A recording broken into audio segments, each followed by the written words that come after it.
अस्सलाम वालेकुम एवरीवन। तो आज मैं रिक्रिएट करूंगी इस ड्रेस की एम्ब्रॉयडरी। तो ये लुलू सर का एक ड्रेस है और मैंने लिया है डार्क ब्लू कलर का फैब्रिक। अच्छा, अक्सर लोग मुझसे पूछते हैं कि मैं कौन सा फैब्रिक यूज़ करती हूँ, तो मैं ज़्यादातर सिल्क का फैब्रिक यूज़ करती हूँ, या तो रॉ सिल्क या कतान सिल्क। और समटाइम्स मेरे पास सिल्क का फैब्रिक अवेलेबल नहीं होता तो मैं जॉर्जेट का फैब्रिक यूज़ करती हूँ। लेकिन जो ड्रेसेस ज़्यादातर मैं बनाती हूँ उसमें सिल्क के ही डिफरेंट डिफरेंट फैब्रिक यूज़ हुए हुए होते हैं। तो मैंने क्या किया, पेंसिल की मदद से मैंने एक बंच, पूरा मैंने बंच वो नहीं बनाया लेकिन एक बंच मैंने ड्रॉ कर लिया। सामने मैंने एक फ़ोन में उसकी पिक्चर निकाल ली थी और फिर देखते हुए मैंने इस तरह से ड्रॉ कर लिया। अब सबसे पहले मैंने लिया ये गोल्डन कलर की स्टोन चेन जिसमें ब्लू स्टोन्स हैं, और ये दोबारा गोल्डन स्टोन चेन जिसमें वाइट या मल्टी शेडेड स्टोन्स हैं। तो बस पूरे ड्रेस में ही हुआ हुआ है कि आपको 2 शेड की स्टोन चेन लेनी है और फिर इसी की मदद से आपको पूरी एम्ब्रॉयडरी करनी है। शुरू में मैंने क्या किया था कि मैंने ग्लू से इसको लगाया था और मैं रिकॉर्ड करना भी भूल गई थी। लेकिन लगाने के बाद मुझे समझ आया कि ग्लू से हम इस पे काम नहीं कर सकते, तो फिर मैंने सुई धागा लिया और फिर सुई धागे से इसको स्टिच करना शुरू किया। जब हम सुई धागे से स्टिच करते हैं तो शुरू का स्टिच थोड़ा-सा मुश्किल होता है, यानी कि फर्स्ट स्टिच जो होता है ना उसमें पहले स्टोन को अटकाना थोड़ा-सा मुश्किल होता है, उसके बाद आप फिर ईज़िली जो है ना वो स्टोन को लगा लेते हैं। और ग्लू लगा हुआ होता है तो फिर हमें बहुत ही ज़्यादा आसानी होती है कि 3-4 स्टोन छोड़ के भी हम आराम से टाँका लगा सकते हैं। लेकिन यहाँ पे ये होता है कि अगर छोटा पेटल आपने बनाया हुआ है, यानी कि डिज़ाइन बहुत छोटे-छोटे से हैं, तो फिर जो है ना आपको तकरीबन हर चेन में एक स्टिच लगाना पड़ेगा।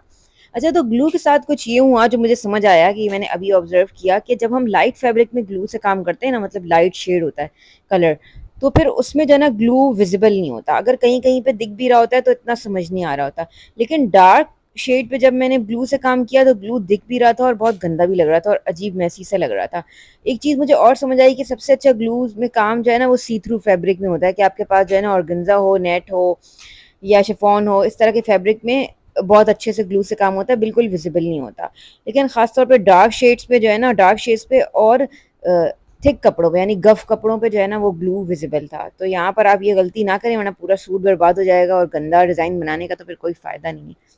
तो फिर इस तरह से मैं इसको जो है ना स्टिच करती जा रही हूँ थोड़े-थोड़े गैप से। यहाँ पर मुझे यही करना पड़ा है कि ग्लू से जब मैंने पहले काम किया था तो मुझे होता था कि मैंने पूरा इसको ग्लू से लगा लिया था और मैं 3, 4, 5 स्टोन जो है ना गैप देकर उसको स्टिच करती थी बाद में। लेकिन यहाँ पर मुझे यही करना पड़ा कि मुझे तकरीबन हर 1-2 स्टोन के बाद इसको स्टिच करना पड़ा, क्योंकि ये डिज़ाइन भी छोटा है और जो है ना हमने ग्लू लगाया भी नहीं है, तो सपोर्ट जो है ना इसकी इतनी है नहीं। अब पहले क्या होता था कि मैं कह रही थी ना कि पहला स्टोन लगाना हमारे लिए डिफ़िकल्ट होता है, इसलिए क्योंकि पहला स्टोन इतने अच्छे से धागे में जा नहीं रहा होता। जब हमने पहले लगा लिया, और ये स्टोन चेन है भी बारीक, यहाँ पे हमने बारीक स्टोन चेन यूज़ की हुई क्योंकि उसके ड्रेस में बारीकी स्टोन चेन यूज़ हुई है।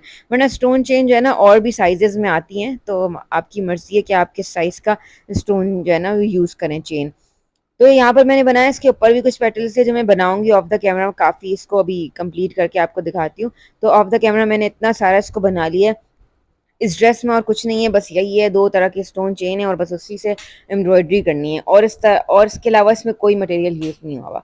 अच्छा, ये जो न्यू ट्रेंड आया है स्टोन चेन से एम्ब्रॉयडरी वाला, ये मुझे बहुत अच्छा लग रहा है। इसका ख़्याल थोड़ा रखना पड़ता है क्योंकि ये थोड़ा-सा सेंसिटिव मटेरियल है। लेकिन इसको बनाना बहुत ईज़ी है कि आपको एक ही मटेरियल चाहिए और वो भी चेन है कि आप इसको आराम से लगा सकते हैं। ये नहीं कि छोटे-छोटे मोती, सितारे, इस तरह की चीज़ें हैं कि आपको बहुत ज़्यादा मेहनत करनी पड़ी है, बट डिज़ाइन आपके ज़हन में होना चाहिए और आप इसको इस तरह से लगाना शुरू करते हैं। बस इसकी जो आफ्टर केयर है वो ज़्यादा है कि इसको गर्म पानी में ना धोएँ, इसको कोशिश करें कि इसको ड्राई क्लीन ही कराएँ। लेकिन जब इसका एंड रिज़ल्ट आता है तो वो बहुत अच्छा लगता है, और ख़ास तौर पे फॉर्मल ड्रेसेस में रात के वक़्त जो है ये बहुत ही ज़्यादा शाइन करती है ये चेन, या स्पार्कल करती है, तो बहुत ही अच्छा लुक आता है। तो इस तरह से जो है ना हम इसमें बंचेस भी बना सकते हैं। उन्होंने एक होल बंच बनाया हुआ है साइड पे, 2 साइड में वो भी कर सकते हैं, या फिर आप जो है ना इसी तरह के छोटे-छोटे बंच पूरे ड्रेस में बना लें या ट्राउज़र में बना लें, तो ये इट्स अप टू यू। अच्छा, स्टोन चेन भी ना 2 तरह की आती हैं, एक लोकल आती है और एक इम्पोर्टेड आती है। आई वुड रिकमेंड कि इम्पोर्टेड वाली स्टोन चेन ही लें, क्योंकि मैंने लोकल यूज़ की हुई है।